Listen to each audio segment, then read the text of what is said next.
we believe that being a defender requires more than building shooting skills on a range. It's also a development of the heart, mind, body, and spirit.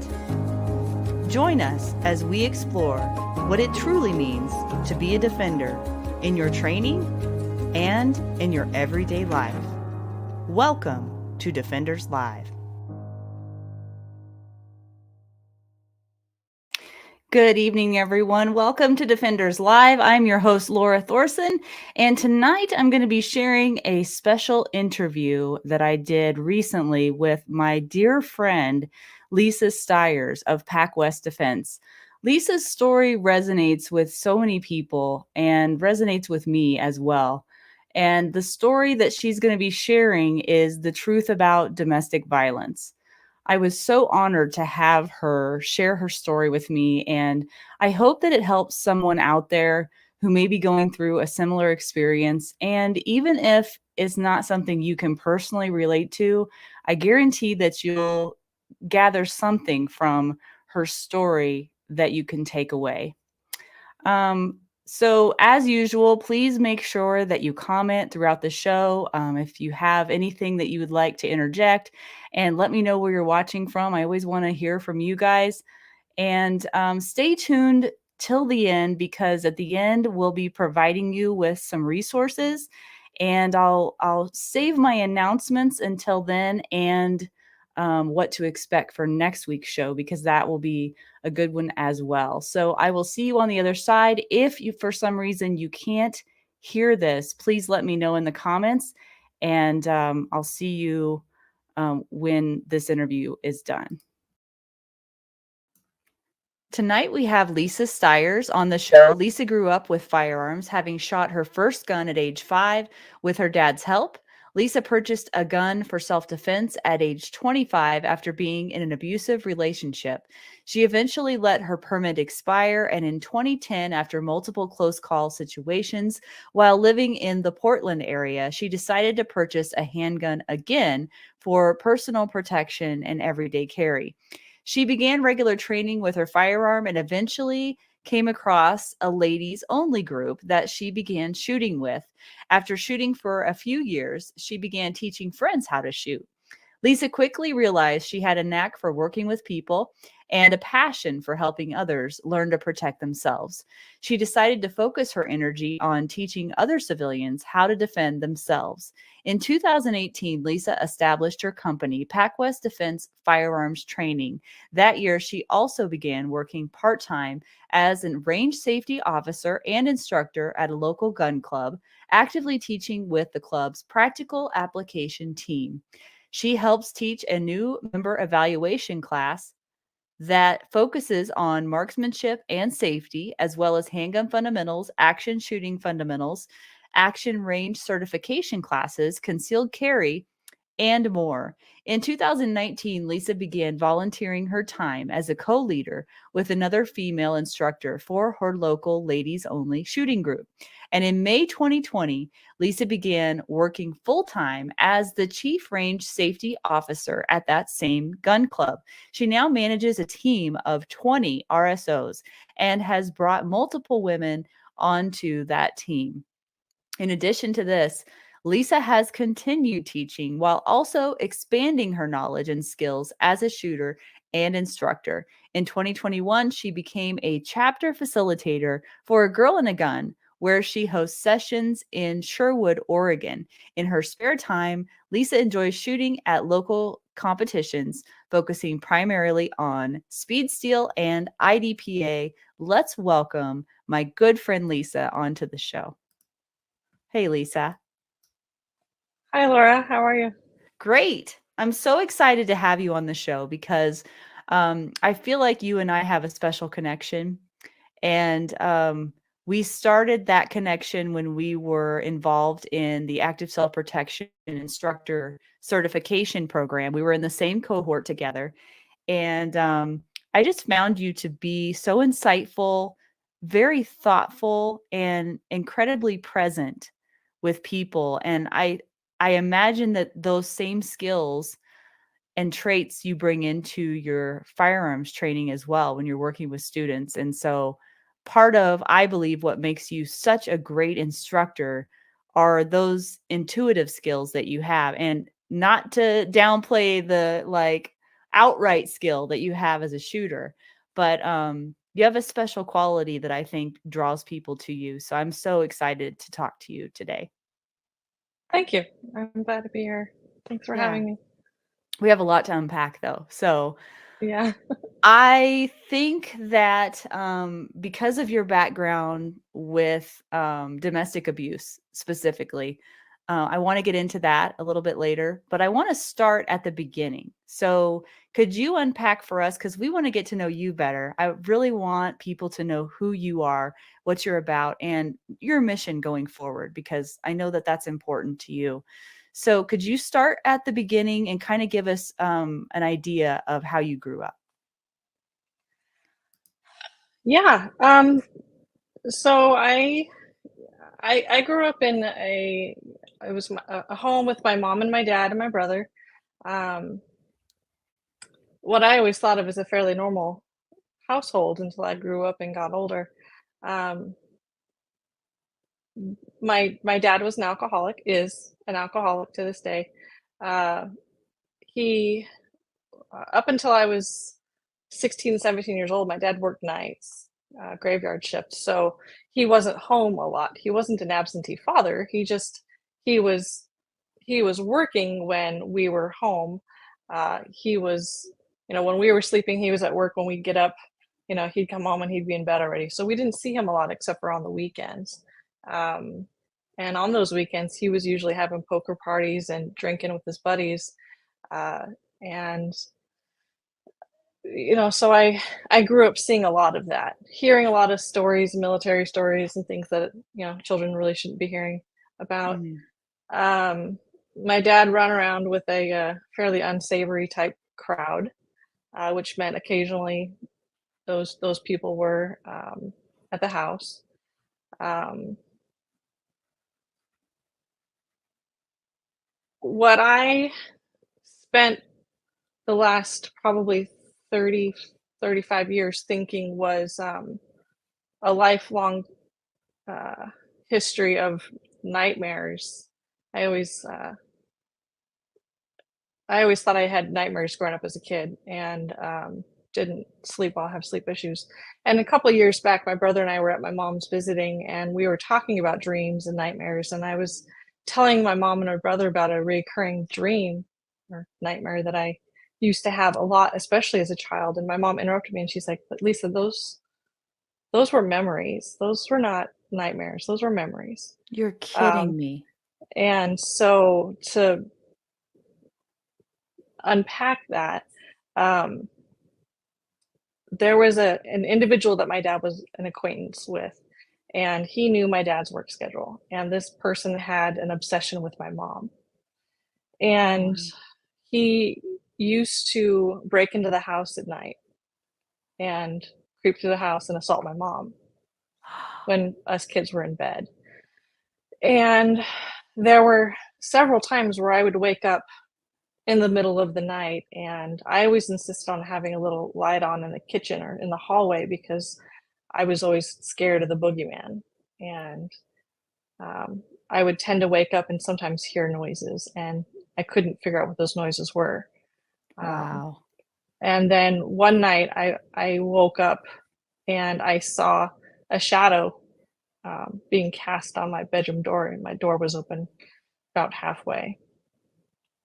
And I just remember thinking, it's the boogeyman, right? He's Mm. coming for me. And just as the shadow started breaking through the door and into my bedroom, um, I freaked out, and because I had been frozen, unable to speak or call out for my mom, and unable to do anything. And just as the boogeyman started to cross the threshold into my bedroom door, I started thrashing around, and I knocked something over, made a lot of noise, and poof, boogeyman was gone. My mom's in my room a few minutes later turning on the light. And I Wow. told her, I said, the boogeyman was here. He was trying to get me. Um, How old were you then? about 5 or 6. Oh gosh. Okay. Yeah. Okay. Um, so that kind of thing kept happening. My mom's like, "It's a bad dream. Go back to sleep. Here, you can come sleep in my bed, and you'll be fine." Oh, so she Uh, told you it was a bad dream back then. Back then, she told me it was a bad dream, right? Oh, Um, that kind of thing continued on for I don't know how long, and then wow. a couple years go by, and um, occasionally my mom would wake us up in the middle of the night, me and my brother, and she'd be like, "Guys, come, we're gonna have a slumber party in my room. Let's all sleep in my room." My parents had a king size bed, and we'd all pile into my mom's room, and then we'd close the door and we would move the bed in front of the bedroom door, and it Wow. was it was a game, Right. and She was right, making it a game. Yeah. right, she was making into a game. Yeah. Well, she was keeping us with her and keeping us safe. The guy couldn't get in if the Yeah. door was in the way. The bed was in the way of the door, and fast forward a little more, and my mom comes home with a couple of German Shepherd puppies, and she's like, "These are guard dogs, and they're gonna help." And she told my dad, "The kids have been scared. They've been having bad dreams, and I thought we needed a dog." And my dad was like, "Oh no, we don't. Absolutely not. We're not getting two German Shepherds." Well, we ended up keeping one, and it was a Schutzen. This puppy came from a long line of Schutzen trained German Shepherds, guard dogs, and that was the last. I really remember a lot of that stuff happening, the whole boogeyman thing. But over the years, as I was growing up, there were many times where my mom and I would go to the grocery store, come back, and the back door was open, or Wow. um, people would have broken in while we were gone. And there Wow. was there was one night my mom and I were up really late into the night. I was probably 14 at this point. Again, my dad's at work and he's not to be found. Um, and my mom and I had been up really, really, really late into the middle of the night talking, and we were sitting on the couch in the living room, and it was like, okay, let's go to bed. It's late. And I walked towards the front door, and something told me, go make sure the door's locked. And so, just as I was reaching my hand to double check the deadbolt, I saw the doorknob do this from the outside. And my mom was two steps behind me. We both froze. And um, it was just startling. But then the dog came. We had another dog at this point. Dog came around and started barking, and then my brother woke up, lights turned on, and he went out and checked it out. He had his little samurai sword, and he went outside and checked it out, and there was nobody there. Um, Hmm. Well, there but was. there had been, Yeah. Yeah. um, but fortunately, the dog had scared whoever it was off, I and have a then couple of questions really quick, but I want yeah, you to keep yeah. going. First, did your dad know this was going on? And I'm curious also how many brothers and sisters that you have. I have one older brother. He's about a year and 10 months older than me. Okay. Um, the way I understand it is that my dad eventually found out that this was happening. He found out when my mom brought the dogs home, the German Shepherds home. Okay. Um, Apparently, this man had threatened my mom. Right? If you say anything, I'll kill you. I'll kill your children. Um, and I don't know And how your to get dad in. knew this guy. Yeah, So he was a and local guy and yeah, and so so he he knew wasn't my going away. not for a long time. um, but eventually, my mom told my dad, and we got the dog. We kept a dog, and we installed cyclone fencing all around the property, and gates and security lights, and all of that. Which I didn't think much of it at the time. I was a kid. Mhm. But now later looking back on it, it's like, oh, okay, it makes sense. Um, God, that would be so I mean, you being a kid at that time, right, that's can't imagine going through that, but then I think about your mom and the position she was in, right? mhm, Wow, crazy. yeah. Okay, keep going. I'm processing all of this here. That's okay. Anyway, over the years, there were just there were a handful of times where, we'd have home invasions. We'd be gone and we'd come back and the door was open. Wow. Things had been moved. There was one time where we entered in through the garage, the shop door, which is at one end of the house, and we're dumping off stuff in grocery bags. Like, here, this goes in this room, that goes in that room, and the bedrooms were on the opposite end of the house of where we entered. And we went into every room in the house putting things away, and then we went back out to the car to get more stuff. The only room that we hadn't gone into was my room. My mom dropped stuff off in her bedroom. My brother dropped off stuff in his bedroom. We dropped stuff off in the bathrooms, the kitchen, all these things. The only room we didn't walk into was mine, that first trip out. So we came through the house, dropped stuff off, went back outside, grabbed more groceries and bags, came back in the second time, and the sliding glass door was wide open. And we had all three just walked past it a couple of times, and it was not open minutes before. The only place the person who was in the house could have been hiding was in my bedroom. And I had one of those tall day beds that, they're 3 feet off the floor. And so likely whoever the home invader was, I don't know if it was the same individual or somebody else. But that was what a where we were violation of confusing your things. privacy, though. Like, that just changes how you should feel safe in your own home. Did that just change completely your, like, did it feel like you had no safe place? I just, Yeah. And I lived in the same house for 18 years. So that was always home, but wow, did it right. feel safe? No, it didn't feel safe. So did you just always feel on guard all the time? Yeah. That's exhausting. And, we lived in a nice neighborhood. We didn't live in the ghetto. We weren't, we were a middle upper class family. My mom was a stay-at-home mom. My Yeah. dad worked for the government. I say that like he worked for the post office for 25 years. Yeah. Made pretty good money. Federal job. Mhm. It was a nice neighborhood. It wasn't like we were out in the ghetto or anything, but like I'd mentioned, my dad ran around with some unsavory type people, and Mhm. that attracts a certain element. Um, and so over the years, it was just one of those things where my mom and my brother and I, we were kind of, the three of us were together a lot, so we were always very protective of each other.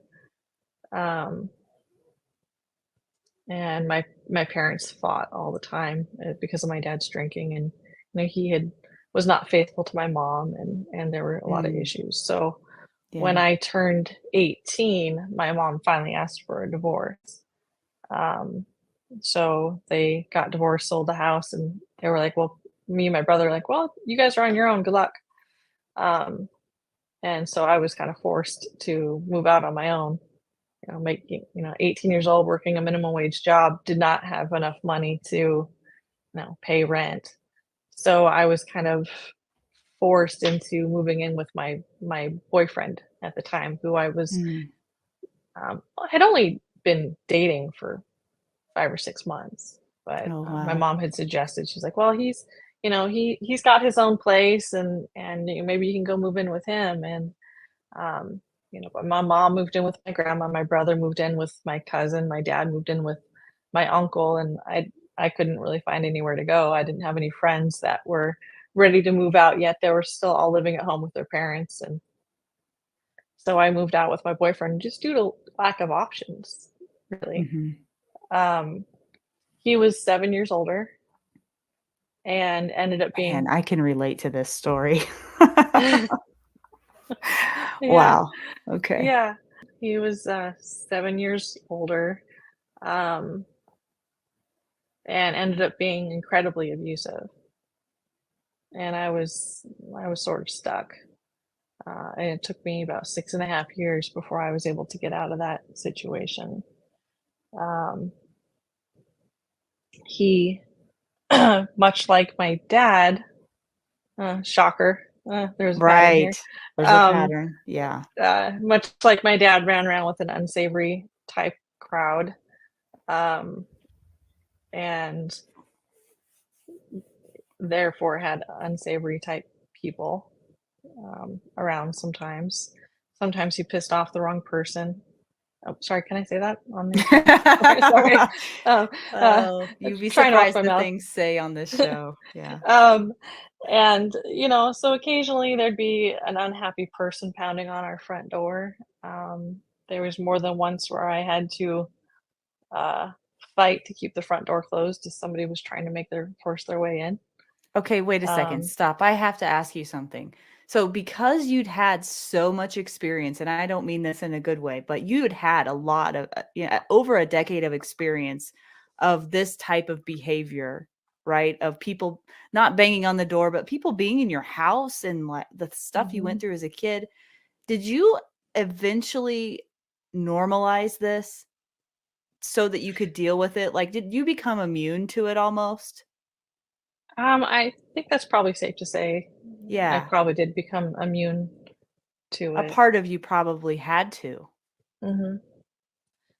Yeah, desensitize yourself to it almost. yeah, yeah. Okay. Um, and I was, as a child, a fairly strong-willed child. I mean, there were there was a time when I was maybe 6 where it was late at night. My dad had had a bunch of drinking buddies over.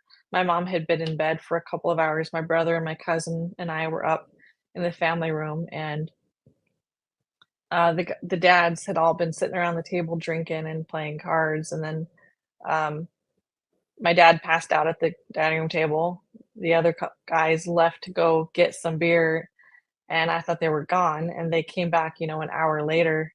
My dad still passed out at the dining room table, and one of his friends comes knocking on the door wanting to drag my dad out to go party, and Oh I my look out the gosh. window and there's hookers in the car, right? Uh, and ask how a 6-year-old, 7-year-old can identify a hooker, uh, Wow. because it was pretty obvious what they were doing in the car. Um, and Wow. anyhow, he was trying to wake up my dad who was, passed out, and I kept telling him, "You need to leave, you need to leave."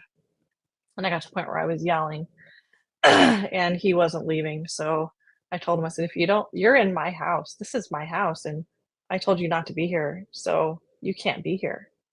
And he kind of pushed me aside, and I stumbled back and bounced Mhm. off the wall, and that pissed me off. Mm. And I was a kid. I grew up with boys, so I was Right. a scrapper, and Right. I was 6, 7 years old, and this You guy still was are a scrapper, Lisa. 6'2", and grown man, Yeah. at my dad's age, and Yeah. he made me mad. So I told him, I said, "If you don't leave right now, I'm gonna call the police."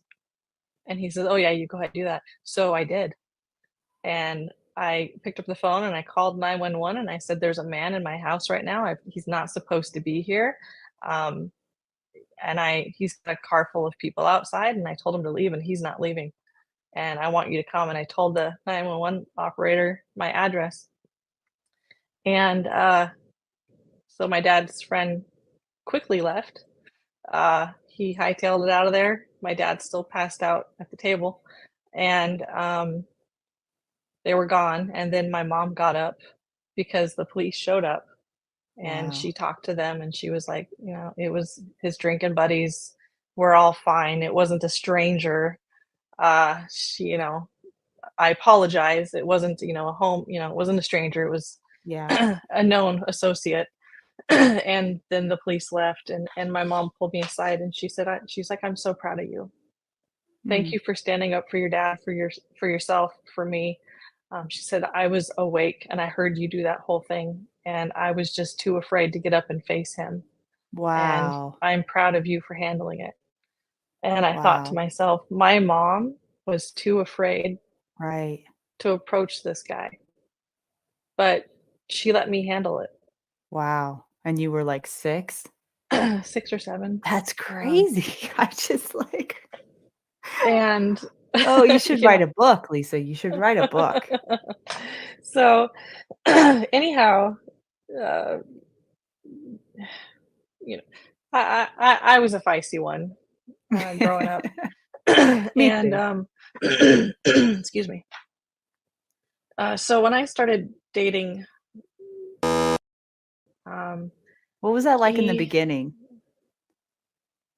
It was great in the beginning. Yeah. Older guy, had his own car, his own apartment, Yeah. and all the cool things. He's the bad boy, Yeah. and but it, it was interesting because the more aggressive he started to get with me, towards me, the more I became defiant. Like, no, you're not gonna boss me around like this. We'll watch Mhm. this. That escalates And things, doesn't it? Yeah. yeah, and he was a total gaslighter, very manipulative, uh, complete narcissist, and Give us an everybody loved him. example of that. Yeah. What for people that don't really understand what you mean, could you give us an example of He, manipulation? he, it's hard to describe, but he knew how Yeah. to push my buttons to get me riled up. And Sure. he did it in a way that rather than me thinking, well, screw you, I'm leaving, it was he was able to manipulate me in a way to be like, well, you don't think I can handle this? Well, watch this as I stay and handle it, and I fight back, Mhm. right? Mhm. Um, you know, daring me to leave because I was too weak, daring me because, Mm. "Oh, are you gonna cry right now because I'm being mean to you?" And I was like, "No, I'm not gonna cry, screw you." Mhm. And so it was this total just mind twist. Yeah. But, he would do things like, here and when I met when I met him, I was 100 pounds soaking wet, size 0, teeny tiny little thing. Um, Mhm. just gotten out of high school, straight A student, and he'd tell me I was fat, that I was ugly, that I was stupid, that I was not capable of doing this or that. Um, he would talk about other women in front of me, like, suggestively type comments about other women. Um, when he'd get mad, he'd punch holes in walls, he'd throw things, break things. Um, he was physically abusive towards me. He hit me on more than one occasion. Um, he threatened to kill me so many times. I can't even tell you how many times he threatened to kill me. He threatened to drive the car off the bridge. He threatened to shoot me. He threatened to stab me. He threatened to throw me out of a moving car. I mean, you name it, he threatened to do it. Um, he, you know, if I was making him mad, he'd threaten. He's like, "I'm gonna kill your cat tomorrow while you're at work if you keep doing this or that." Um, when I moved in with him, I didn't have any furniture, any of my own stuff because I lived in my parents' house. So it was his furniture, all of his stuff. He'd get mad at me and he'd tell me I wasn't allowed to sit on his couch. I wasn't allowed to sleep in his bed. I wasn't allowed to eat his food. Right. So I'd sit on the floor if he was mad at me because that was punishment, if you will. Um, I mean, the list goes on and on. So I have a Um, question then. Did you stay because you were afraid, or did you stay because you were dependent, or both on him? Or what was the reasoning behind that? uh, all of the above. I didn't have money to move out. I was constantly looking for an apartment, and I couldn't afford it. I would have needed 2 And roommates he knew to be all able to this, afford. so he Yeah, knew he knew. exactly what He position you he were in. knew he knew, yeah, financially that I was dependent on him. Um, I couldn't find any roommates over the years. I was constantly asking my friends if they wanted a roommate. Um, Part of it was I was afraid to leave because of the threats that he made against me and against my family. Um, Part of it was just a challenge because he would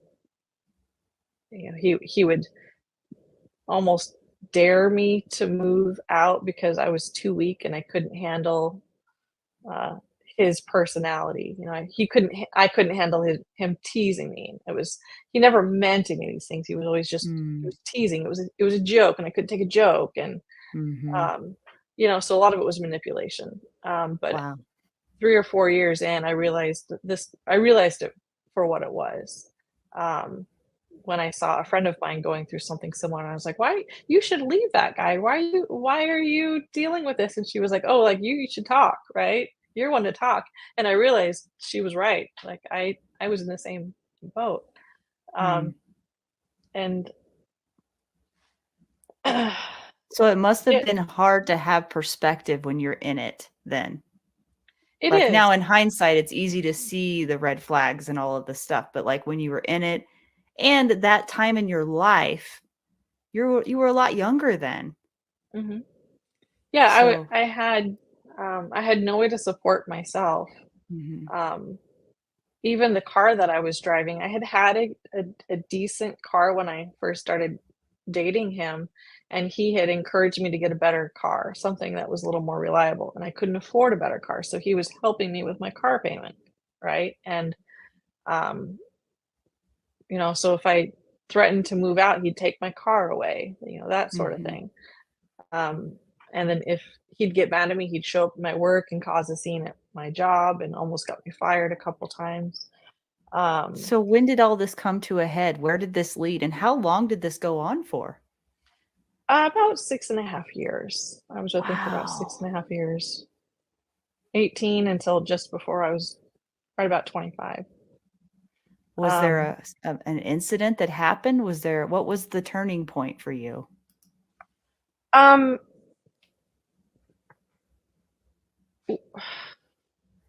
I don't know that there was one real turning point. Um, it was just things just kept escalating, Mm. uh, and I wanted to get out, and he just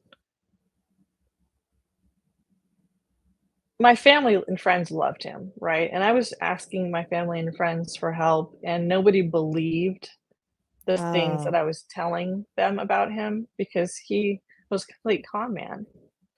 And it wasn't until um, some friends of mine saw the way he was acting towards me that they started wondering if maybe some of the stuff that I was saying might be true. And I was starting to able to have conversations with people about it. That was like, okay, maybe they believe me. Um, wow. and I finally worked up the courage to get out. I couldn't find anybody to move out with, and so I was going to college. I started at community college, something he kept trying to deter me from doing. Uh, but while I was going to college, I applied for and got accepted into a Disney college internship program, and this was my window out. I was going to move to Florida and do the Disney internship and take that as an opportunity to get away. And so I took my cat, dropped it off at my aunt's house, and they were gonna watch my cat for 9 months while I was out of the state. And that was my chance to end things with him. And things were going pretty good in Florida. I packed up everything, moved to Florida all by myself, and, um, about 4 or 5 months in, uh, he started calling my phone, and I didn't wanna talk to him. But eventually I just got sick of the phone ringing, so I answered it, and he wanted to know he was talking to me like we were still together. He Mhm. accusing me of cheating on him with the guys in Florida, and I wasn't seeing anybody, I was not doing any of that. But in my mind, it was over. I was finally free and Mhm. done, and he just started talking to me like everything was as it had always been. And I told him, "You're crazy. I need you to stop calling." And then one day, the guard station calls. It was the Disney program that I lived in, that I worked at, it was an internship. So they provided housing, right? Apartment complex. And I lived in an apartment with other people, like other girls, 2 girls to a room, private apartment with a guard station, and a gate. And you couldn't get in and out of the property unless either you lived there or you were on the guest list. And you had to give them 24 hours notice for a guest to be admitted onto the property. I bet you were happy about that. It was great. Yeah. But one morning I get a phone call from the guard station that there's some guy out here causing a scene and I need to get out here and take care of it. Well, and it was he somehow had found out my address. The best thing that I can imagine that I can assume is that he'd found a postcard because I was sending postcards to some friends and family while I was gone. And I'm guessing he saw one of my postcards and got my address. He drove to Florida. Wow. He picked up my cat. He went and knocked on my aunt's door, got my cat. She gave it to him without even talking to me about it. Oh no. And he brought my cat to Florida. Got into a fist fight with the guard at the guard station. Oh my God. The police showed up and they chased him off. And so then he calls me from a phone, a couple miles down the road, and he was like, "I need you to come meet me right now. If you don't come and meet me, I'm gonna throw Jasmine in the, over to the crocodiles." And there's alligators, crocodiles everywhere. So I went down to go meet him, and the guard was writing a police report, and I was immediately kicked off the property and kicked out of the program. And so they gave me 24 hours to get all my stuff and get out. And I had to do that under escort. So now I'm in Florida with no car and all of my belongings and nowhere to go on the side of the road. So he came and he picked me up. And we weren't going to stay in Florida because now I didn't have a job. He didn't have a job. And so we started driving back across the country. Ended up stopping in Arizona for a little while. And he sold his car, traded it in for another one. And we stayed in Arizona for maybe 3 or 4 months before we came back to Oregon. He somehow managed to, at the DMV, list the car that he sold as having the title when he didn't. And so he sold the car. And what ended up happening was, before he came to Florida, he had sold his car to some guy for a few $1,000s and some drugs. And then he, with the second set of car keys, stole that car back from the guy he sold it to and drove across the country with it. Whoa. And then sold it in Arizona? And then sold it in Arizona. Whoa. And when the finance company stopped getting payments on the car, they put a track on it and had it repossessed. So the people in Arizona who bought it had it repossessed from their front driveway, having no idea that any of this stuff had happened. And they ended up hiring a private investigator, and they tracked down to the apartment that we were back in Oregon. Wow. And that was actually, I think that was when I was done, just absolutely done, when I had a private investigator knocking on my front door looking for him. This is wild. The guy that he ripped off started looking for him and looking for me. I managed to, at that point, finally I broke up with, I moved in with my grandma, just so I had a place to stay. And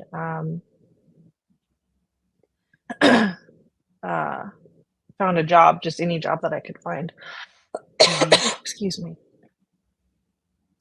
Wow. This is just stranger than fiction.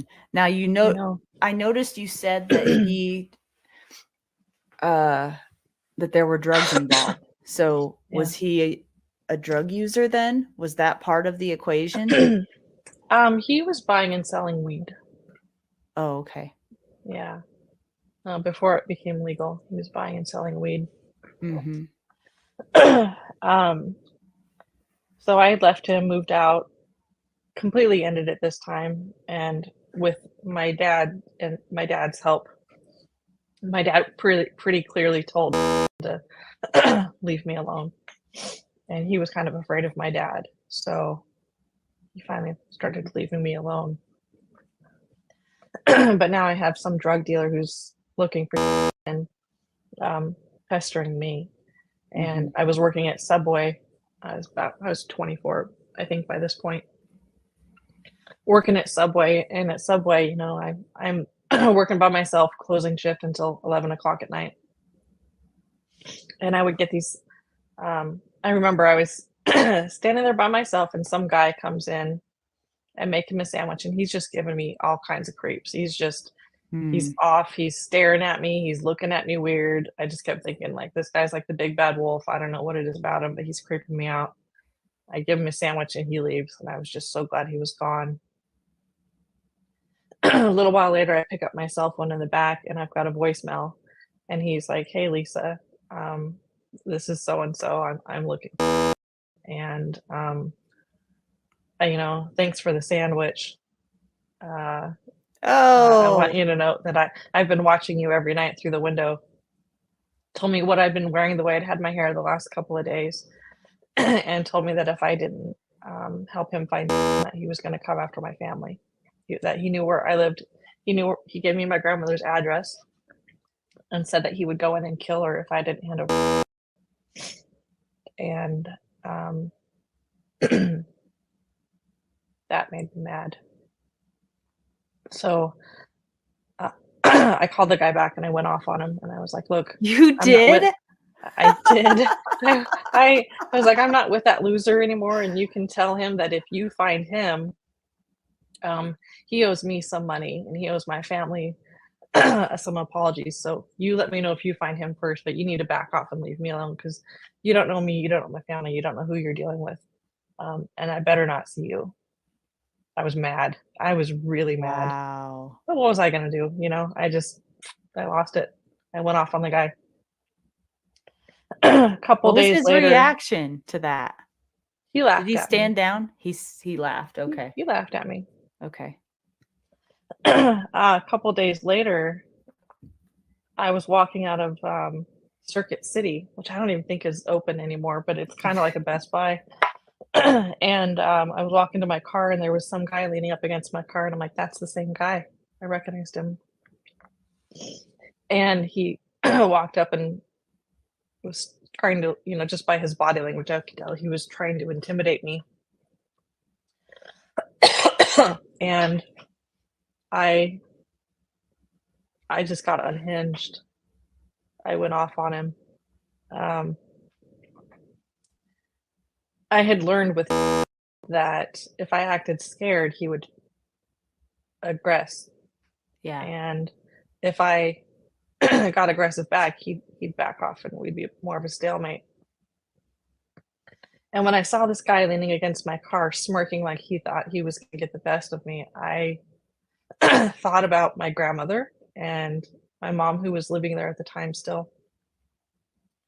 And I got to the point, like, I don't care if I die today. Wow. He's coming with me, and I'm going to rip his face off. And that's all I could think of. And I went off on him, and I had my hands on his shirt at one point, and I was just shaking and shaking and shaking him. And I spit in his face, and I was yelling, and I threatened him, and I said, "You don't know who my dad is. You don't know who my family is, and I'll tell you what, if I ever see you again, you'll be waking up dead. My family will take care of you." And I lost it. And I told him that if I ever saw him again, he was a dead man. Not to come near me, not to come near my family, not to ever call me again. And I kind of scared him. You went, because you went crazy woman on him. I did. I went absolutely psychotic. Yeah. Absolutely psychotic. I'm sure he didn't expect that. I don't think he did. I mean, he had, 12 inches on me and probably 100 pounds, Yeah. You're still lucky that one of those times you didn't just get like waylaid into the concrete, though, to be honest, because it must have just been the shock factor. I think so. Somebody wasn't really expecting that reaction. Yeah. But I certainly started causing a scene, and people in the parking lot were starting to turn and look, Yeah. and before I know it, there's 4 or 5 witnesses standing there watching. Um, he got in his car, drove away, and that was the last I heard of him. And then a person who was a mutual friend of mine called me a couple of days later, and he said, "I just ran into," and he wanted me to tell you that he owes you an apology and that he's really sorry and he is not going to bother you anymore. Did he And that find was, it? And then I wonder. I don't know. I don't Mm. know. And I didn't care. Mm-hmm. But I think he had heard enough about um, my dad and his acquaintances that he may have taken me seriously. Mm-hmm. My dad ran around with some bikers, and they're some pretty serious people. So, Did you ever have to get like a restraining order or anything like that? Some kind of court protected thing? I probably should have. I didn't, but I probably should have. I kept all the messages and text messages and voicemails that were on my phone. Mm-hmm. Um, but I didn't at the time. I didn't even I don't even think I knew if I knew what they were. Mm. But he finally left me alone. But at that point, it was I went and I got my concealed carry permit Yeah, because that's where I was going next. yeah, that's when I got my permit because I just never knew. Like I didn't know like is this guy really gone and Yeah. who else is looking for him. Yeah. You decided to get your permit, and then what happened? Did you get any training with that? Um Not a lot of training. I mean, I went to the local gun store, gun shop, and I got my I took a 4-hour class, got my permit. Mm. Um, I had been shooting off and on for hobby and for fun ever since I was a kid, so I knew how to shoot. Mhm. Um, I carried in an ankle holster because the boot cut jeans, bell bottom jeans were in, and that was an easy way to conceal. And Yeah. um, I didn't really think much of it. But over the years, I would run in, I'd turn around and boom, there he was in the mall. I'd Wow. turn around and boom, there he is at the movie theater where I'm standing in line. I'd be at my friend's house and boom, there he is showing up. I turn around and Wow. there he is in the parking lot at Target. And Was this a small town? it's not a Oh. terribly small town, but um, I don't know if it was coincidence. I managed to avoid him on all those situations. There was one day I was driving through traffic and I look over and there he is in traffic next to me, and it's like, why can't I Wow. not ditch this guy? Yeah. I had a couple of instances where I had issues on my credit because he was trying to open up cards in my name, and that was another thing that he had done. Is he had memorized my bank accounts, my social security number, and he embezzled all kind of money out of me. He opened up secret uh, accounts in my name and charged up all kinds of things. And then this is when eBay first started, and he'd buy things online. He bought a Dell computer, a Gateway computer under my name. I didn't know he even opened an account. And then he'd turn around and sell it online. Wow. He bought some $4,000 mountain bike and then sold it on eBay. And so he was doing all these things. And then I got a report. I went to go get some rims and tires for my car at Les Schwab. And they were like, well, we have an account. Somebody came in yesterday trying to open an account and they listed themselves as your spouse. And I was like, I'm not married. I don't know. And he had tried because he couldn't get his own financing. He listed me as a co-signer Oh. and tried to open up a Les Schwab account. Well, I went in the very next day because they hadn't been able to reach me to confirm. And then I went in the Oh. very next day at the same store to try to get an account. They're like, why are you doing this? You got one from yesterday. And, yeah, so I had my concealed carry permit because I felt like, although he wasn't harassing me, it was like every time I turned around for years, there he was. And it just, I wasn't really sure what to think of it.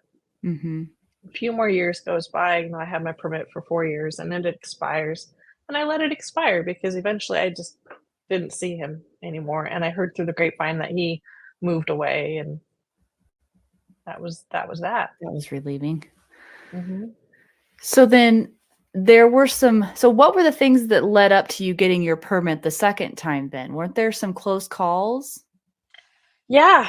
Okay. So about Never-ending adventure in your life, I swear. I used to tell my friends never walk into a bank with me because that'll be the day it gets robbed.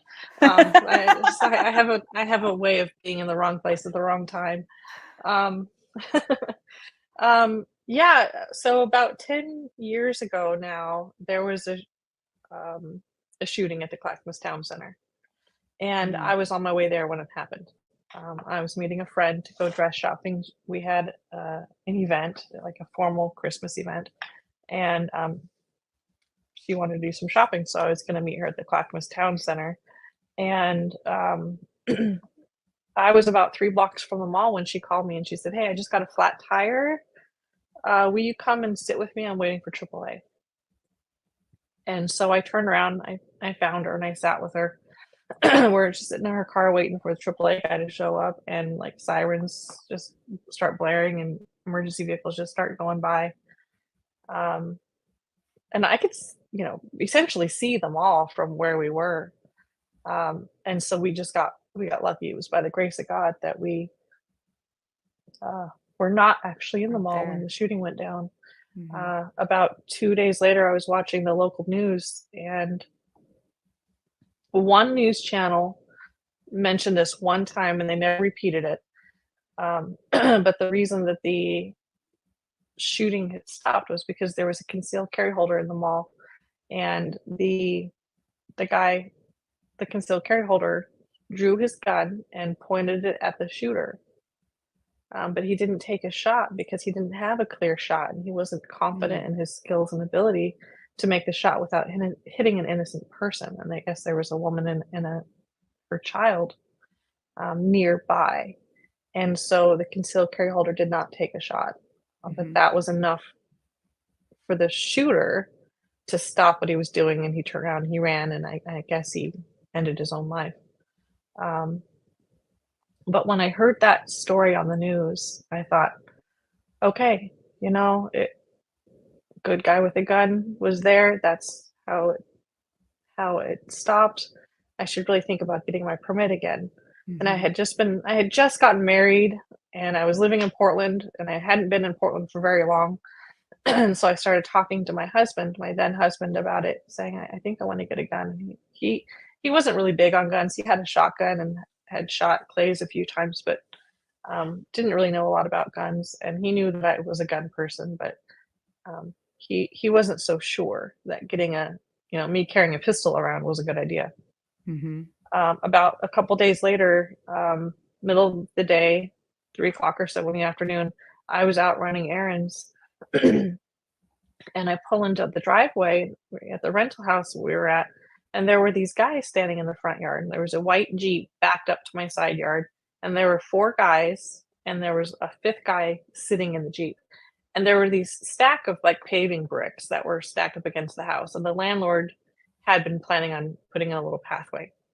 And I see these guys, and the one guy's taking a brick, handing it to his friend. The next guy's taking it, handing it off, and they're loading them in the back of this Jeep.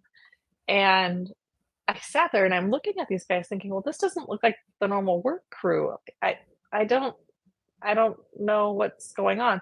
As I was sitting there trying to make sense of what I was seeing, the 4 guys surrounded my car. And the 5th guy stayed in the Jeep the whole time, but the 4 other guys surrounded my car. And I kind of just freaked out, and I was getting ready to put it in reverse when one of the guys stood behind my car. So I stopped because I'm thinking, I don't want to run somebody over. Right. And I didn't quite know what was going on. And it hadn't processed yet that maybe I was in danger. And then I had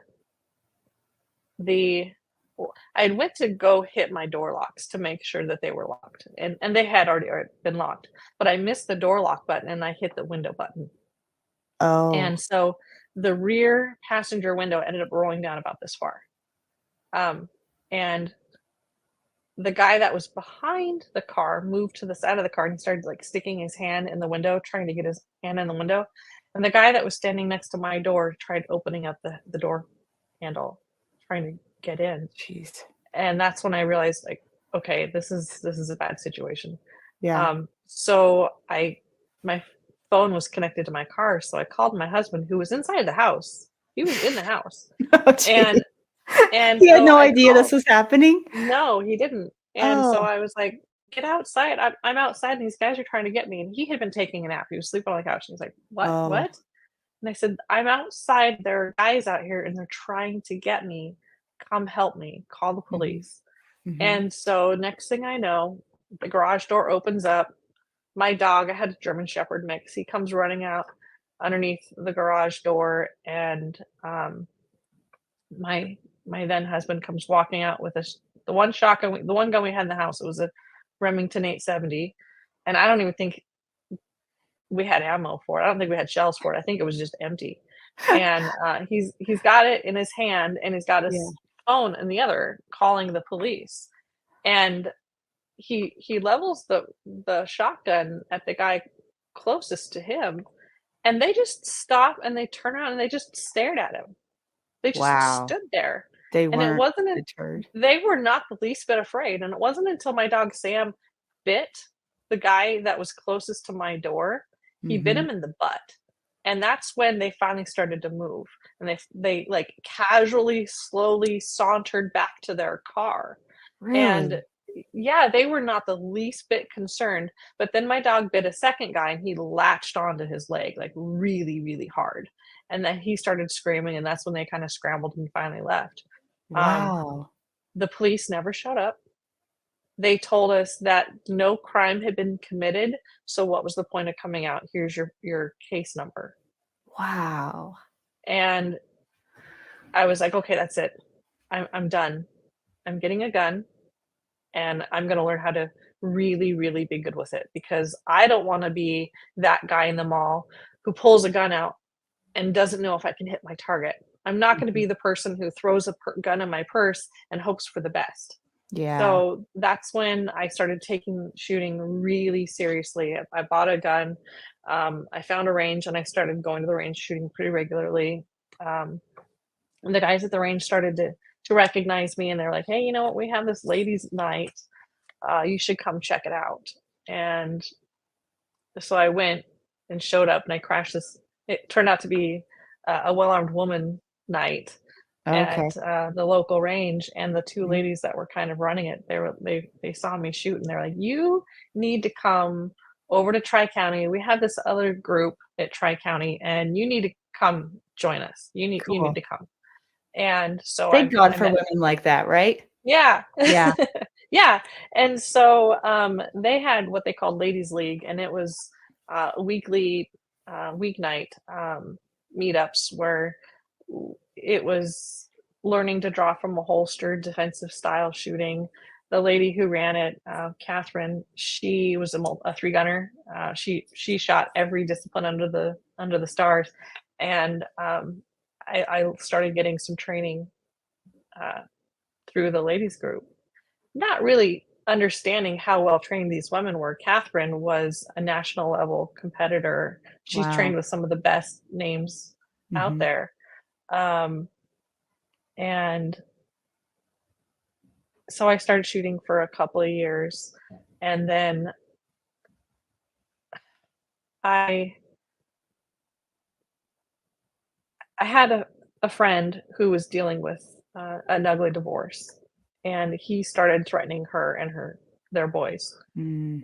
So I brought her to the range and I told her, I said, "You need to get a gun," because he showed up at her house one night in the middle of the night at her apartment and broke in and actually took their toddler. And Oh my gosh. um, he brought the little boy back, but she was afraid that it was going to happen again. And so I said, "You need to get a gun. He essentially kidnapped his own child. But they hadn't filled out a custody agreement or anything yet, and so she wasn't really sure how to handle it. So I took her to the range and I taught her how to use a gun, but she was still really nervous about it. So I talked her into going out to Nevada with me. There was this place I had kept hearing about called Frontside out in Nevada, and it was a 4-day defensive handgun course. And I was like, we're going to go do this thing. You're coming with me, and you're going to really learn. You're going to immerse yourself in it. And they had a shoot house, and it was 4 days of shooting, malfunction drills, all the stuff. And I'll never forget the way it impacted her. Because when I first met her, she was this tall, beautiful woman. She was 5'10", looked like a freaking runway model, confident, carefree. And when things started going ugly with her husband, she started turning inward, and she started keeping her eyes cast down. She stopped making eye contact with people. Her shoulders started to hunch over, and she was just broken. And after we came back from Nevada, I took her to the range one more time, and I put her through some drills. And the transformation in her was incredible. She started holding her head up high again. She started walking with her shoulders back, walking up straight. She started making eye contact again. She started to laugh and smile again. She had confidence. She knew that she had the skills and the willpower to defend herself and her kids if her ex-husband ever came back. And it transformed her. What a gift. And that's when I decided that I was going to help other people make that change. You're getting me right here. Because that really is, at the end of the day, you and I are both instructors, right? And at the end of the day, that is really what it's all about, especially when we see women come into to train. It is really remarkable, the transformation that can happen in a relatively short amount of time. Wouldn't you say? Yeah. It can happen quickly. Yeah. You can tell when suddenly someone's demeanor goes from being afraid, fearful, timid to free. Yeah. Confident, self-assured. Which, I think that we both, in our own ways, in our own stories, in our lives, I think probably sort of yearned for that when we were younger, because there were so many things that happened. And this is about you, not me, but that were out of your control, and that's probably a big part of it. So, I imagine that you believe now that was in the cards for you, that was supposed to happen, that built you into who you are now, so that you can become a person who can identify people who have been through similar experiences, and you've had those similar emotions, those similar struggles, and you can really help those people and understand them better. I believe. I think that's part of what makes you so special.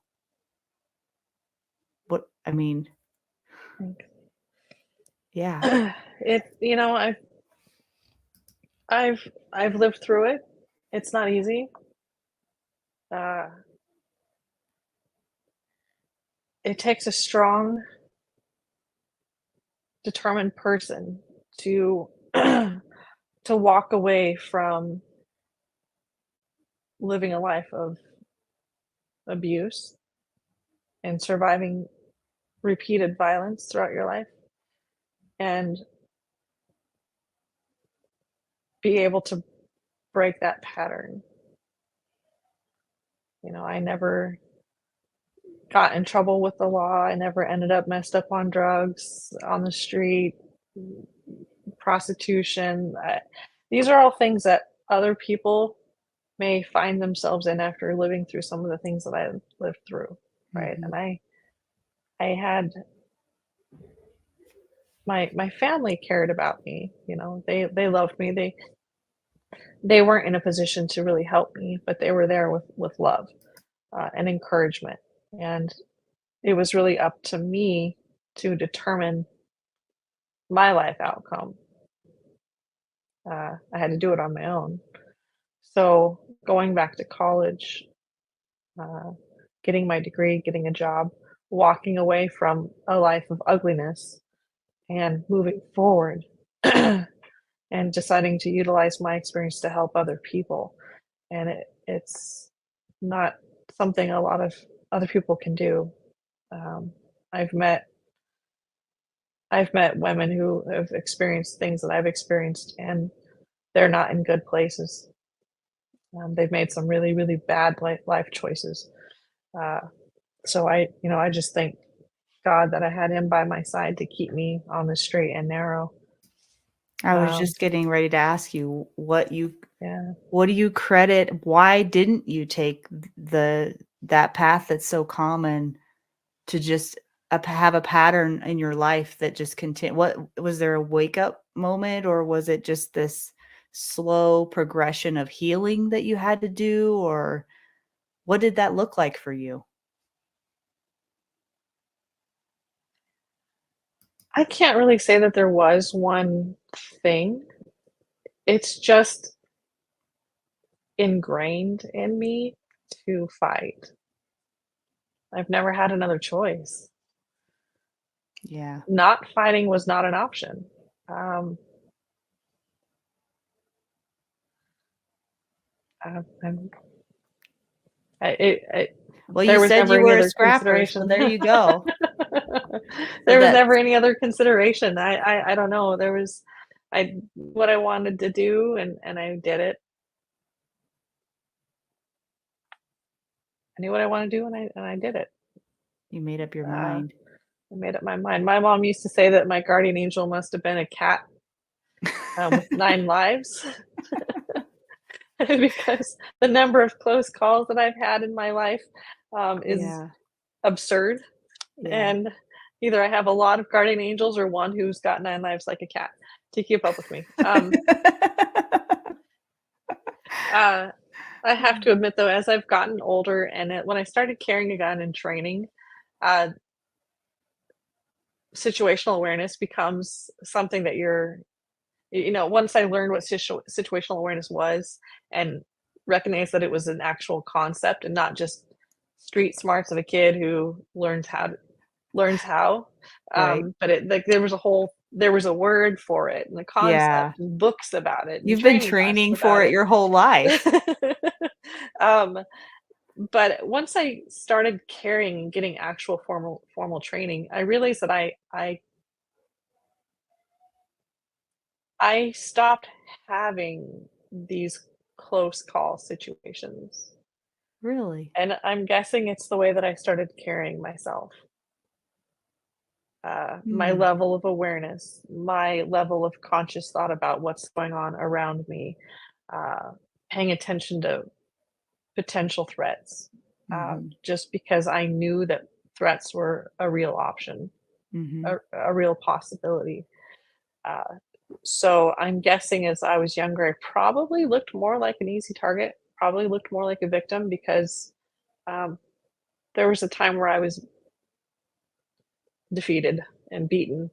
And when I Mm. decided I wasn't going to be anymore, your Mhm. whole body language changes Mhm. and that projects. And if you do any study of the criminal psychology and the criminal selection process, I think I was automatically disqualifying myself as a potential victim just because the way I started walking and carrying myself and being aware and recognizing what potential threats might be and where they might be coming from.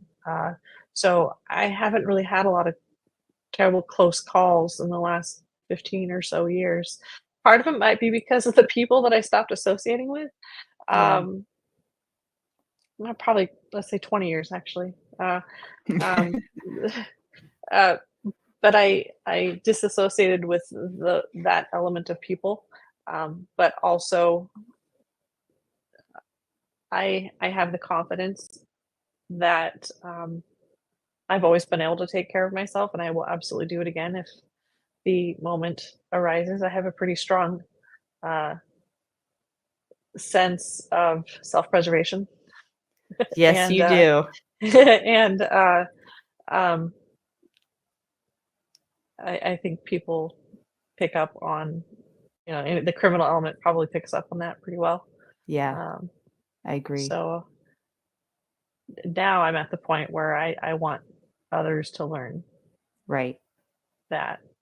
So So you became an instructor, and then you started a company, then you also started a Girl and a Gun chapter in your mhm. area. So that's a lot. When did that happen again? Yeah, yeah. So in 2018, Okay. I was working full time as a graphic designer, and the the company I was working for got bought out, and there was a mass layoff, and over 200 people got laid off, and so they paid for a lot of us to go back to college on their dime, right? And so Oh, I was doing finishing my bachelor's degree online, and had a lot of free time because school kind of nice. came easy for me. Right? I was like, okay, I'm 5 hours a day of college coursework, and now what am I going to do with my time? I'm bored, right?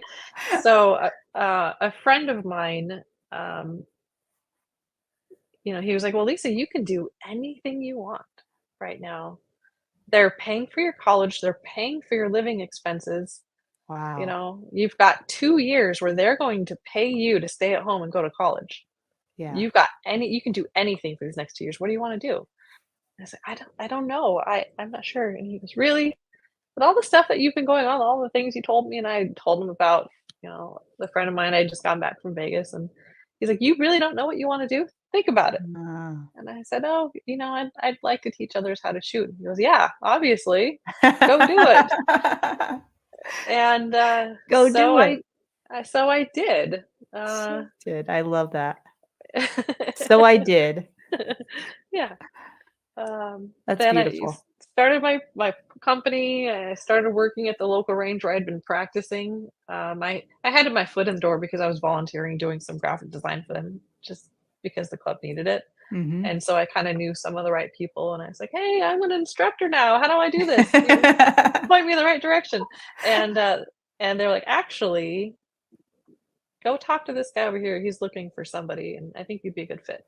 So that's how I got my foot in the door actually teaching. I got my first NRA credential, but Yeah, um, and I interviewed a few instructors that I knew, like, how do I do this? And yeah, job shadowed a few, and then um, I shadowed the training company at Tri County where I work, and they hired me, and I was very fortunate because the guy that runs that training company had learned from Mass Ayub and Tom oh, Givens and wow. Sieglander and all the big Yeah, names, and so he knew his stuff, and I didn't know any of those names at the time, and so I yeah. didn't know that I was getting trained from some people who had some really good training credentials. Um, that's how I got started, and then the Girl in a Gun program. I've been running the Ladies League. I had ended up taking that over because the Catherine, the lady who had started it, moved to a more gun friendly state, and Mm, they didn't want the ladies club to die, so I took it over. But it was a lot of action shooting, IDPA, USPSA style stages, and that's a lot of stuff to set up for one yeah, person. no Walls and kidding. barricades, barrels and steel targets, and so I did that for 2 years, and I was like, I can't do this anymore. I'm Yeah. not strong enough to lift all these heavy things. And and so I tried finding a different program, and then I found Girl in the Gun, and I was like, well, they've already got it all figured out. And so I'm just gonna Right, they do. I wanted to bring a local chapter to this area, and well, they didn't even have one in Oregon. So I was like, well, Yeah. I'm gonna start one. And that was 2 years ago. And now the Girl in the Gun chapter, we meet twice a month.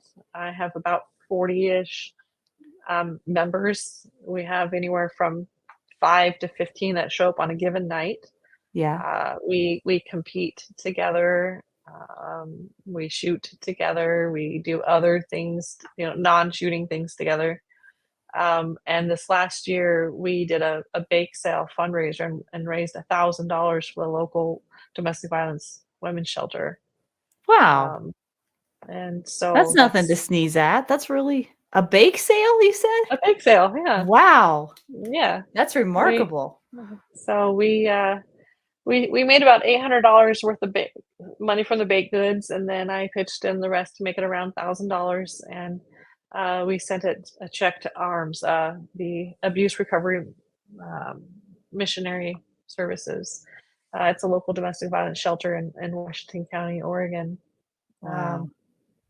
And so that's going to become a regular thing. We're going to be doing fundraising for them on a pretty regular basis now, just because it's, a lot of the girls that come to Girl in the Gun or any sort of ladies training group have gone through some sort of domestic violence situation, and they want to train with other women because it's men that have made them wanted to go get a gun in the first place. And so when I started asking for suggestions on a local fundraiser, I was like, well, who do you want? Do you want to donate to the Humane Society? Do you want to donate to the local police? What do you, and they kind of looked at me with blank faces because I'm the one that wanted to do the fundraiser. And I was like, well, I think it'd be cool if we donated to the local domestic violence shelter. And everyone was like, yes, let's do that.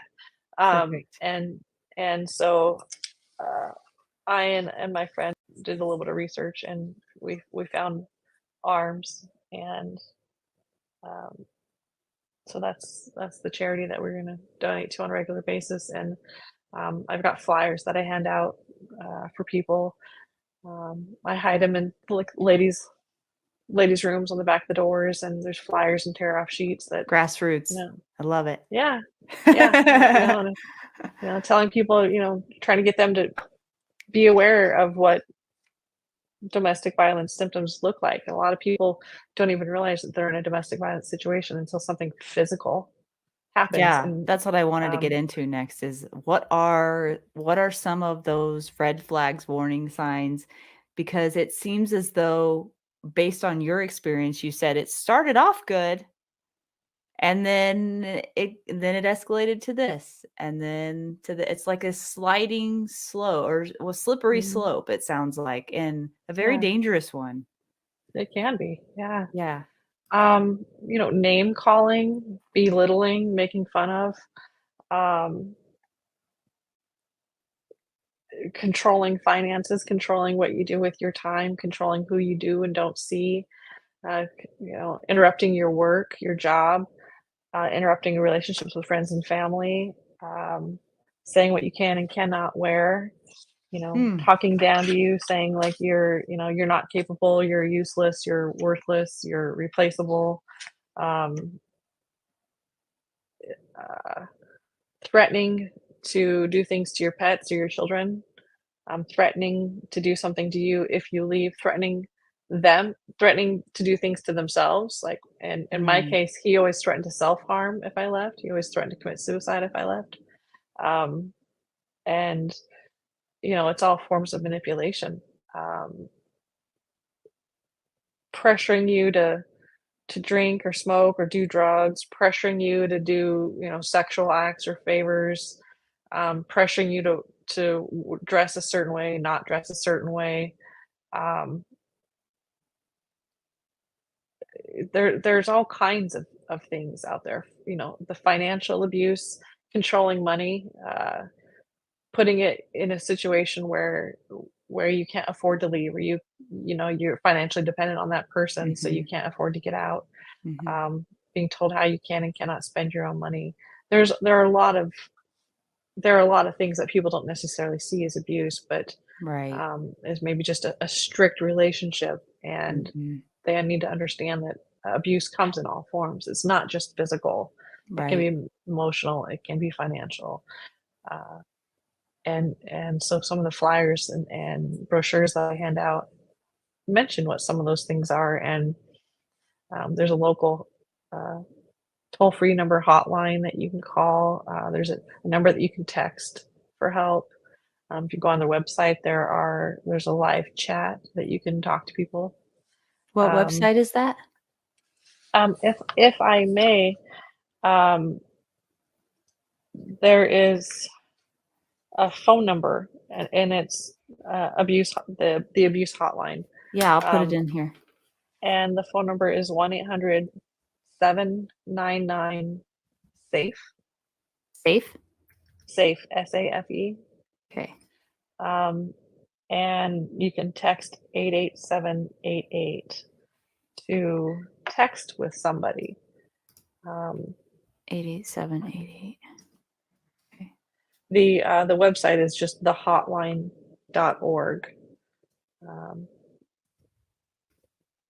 And I would encourage people, if they feel like maybe they're in a domestic violence situation, an abusive situation, or maybe something that they care about is an abusive situation, to check that out as resources.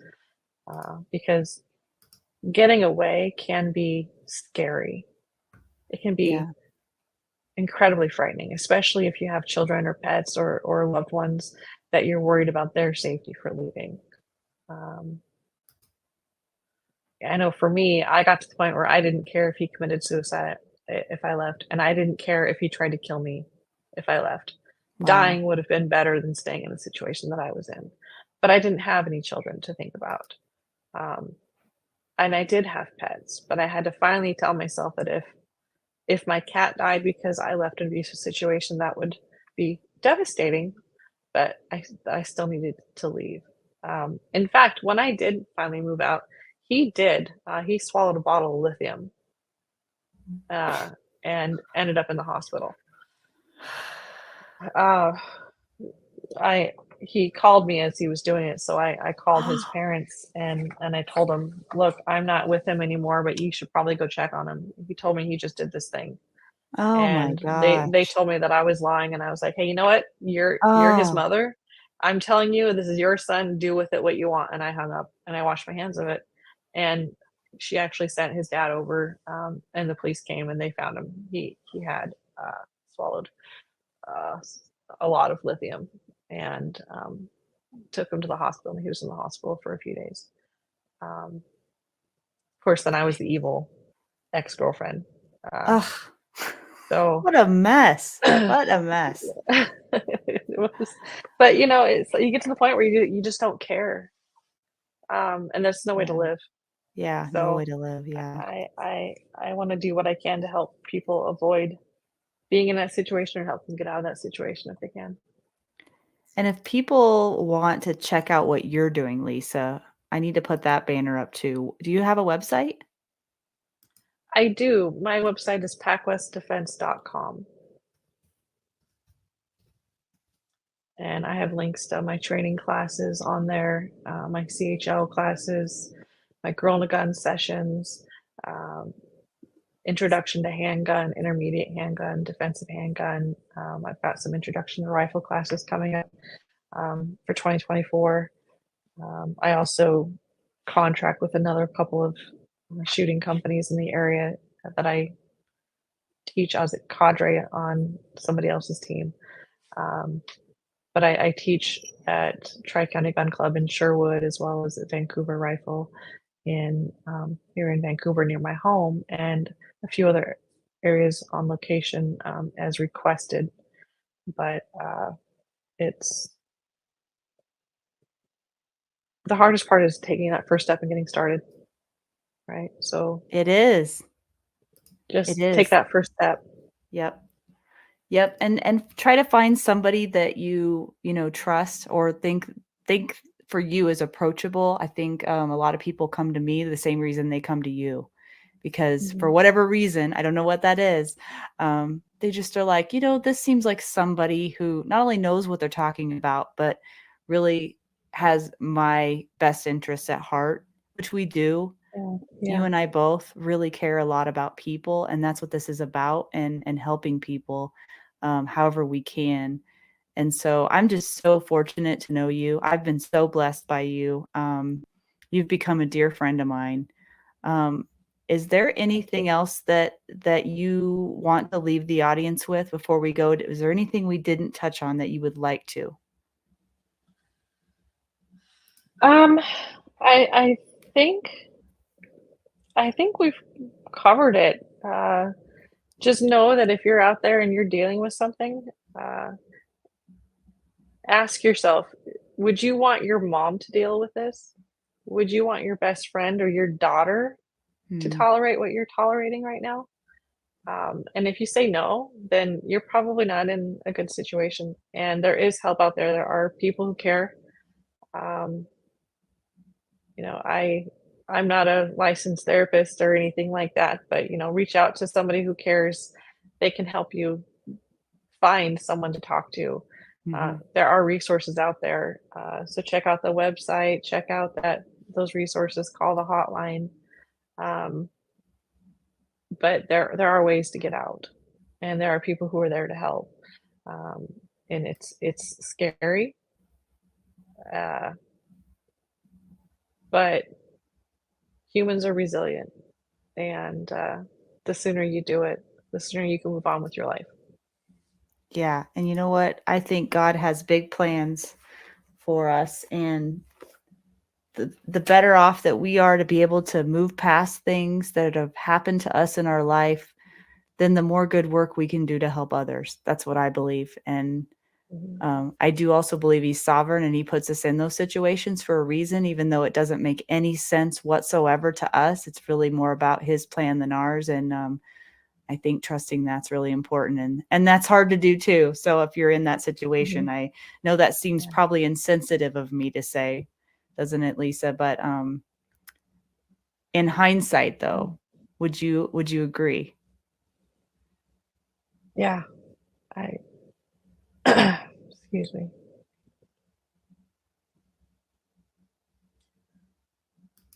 Take the first step. Acknowledge that you might need help, and then ask for help. Okay. All right. Well, I think that we've covered everything we want to cover. I just want to say thank you from the bottom of my heart for being on the show. You're doing great work. You're a wonderful human, a heart of gold, and you've done so much for me too. That could be a whole other show. But I really appreciate your time and your heart, and keep up the work. You're going to touch so many more people than you already have. And that's what it's all about. Thank you. Are you guys still there? Because I just realized that interview was a little longer than the interviews that I normally do. Tell me in the comments, what did you think of my interview with Lisa Stiers? And if you're still here, I know how many of you are watching. I can see. If you're still here, type in the comments, I'm still here. And I'm going to draw tomorrow from the people that are watching live right now that say I'm still here in the comments. I'm going to draw a name, and I'm going to send you a special surprise just for thanking you for staying until the bitter end. I truly appreciate you. So I do have a few announcements, and then I'm going to let you know what you can expect for next week. I'm looking forward to next week's show as well. The announcements. Defenders Live is now on all podcasts, all podcasting platforms, Spotify, iTunes, all of them. So you can go there if you prefer audio only. I only have like 6 of them up of however many we've done. So like this one would not be up yet. If you don't want to miss out on an episode in the future, go to defenders-live.com. Sign up for email notifications there. I send emails out every week. So if you want to stay in the loop, you can do that there. And I want to thank all of my paid supporters on locals.com. I just dropped episode 6 of Defenders Uncensored there.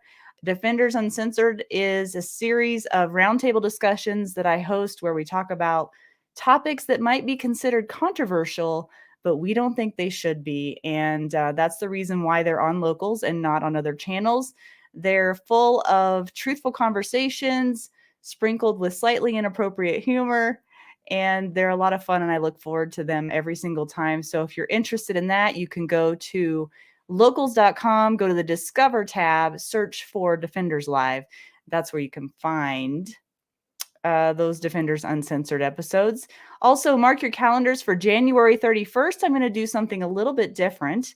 My friend from Active Self-Protection, Mr. Neil Widener, and I are going to be hosting on both of our channels live simultaneously. He's going to be hosting on the Active Self-Protection app and me on my channels, and we're going to be doing 7 random questions with each other. So I guess I'll be in the hot seat. So you'll have to stay tuned for that. If you're interested in the Active Self-Protection app, you can get 30% off of that your first 3 months by going to watch.activeselfprotection.com and use the code DEFENDERS30 for 30% off at checkout. Okay, next week, what to expect. I have Mike Davis on next week from Made Man Coaching. Mike served over 14 years active duty in the Navy. He was medically separated due to injuries from his service. And after his hip injury, he went into surgery and he was walking with a cane for over 14 years. And after buying into all the things the doctors told him that he would never be able to do again, he became, in his words, overweight, lazy, impatient, and a miserable man. And he says he was on the verge of destroying his marriage and his relationships with his kids. And then everything changed when he decided to start working with a coach. He got his mindset, nutrition, and daily habits right and built systems to ensure long-term success. And he now has used that experience combined with his 20 years of training in leadership and personal development to build a program to help other men bridge the gap between the man they see in the mirror and the man they know they want to be. So I'm really looking forward to having him on next week. Same time, same place. It'll be next Wednesday, 7 p.m. Mountain Standard Time. And for all of you who stayed till the bitter end, I truly love you guys. And I look forward to seeing you again next week. Until then, take care.